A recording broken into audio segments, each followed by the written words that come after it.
أعوذ بالله من الشيطان الرجيم. بسم الله الرحمن الرحيم.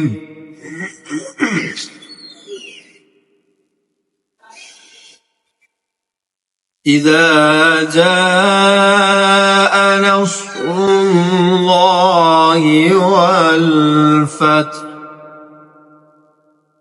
ورأيت الناس يدخلون في دين الله أفواجا فسبح بحمد ربك واستغفره إنه كان توابا. صدق الله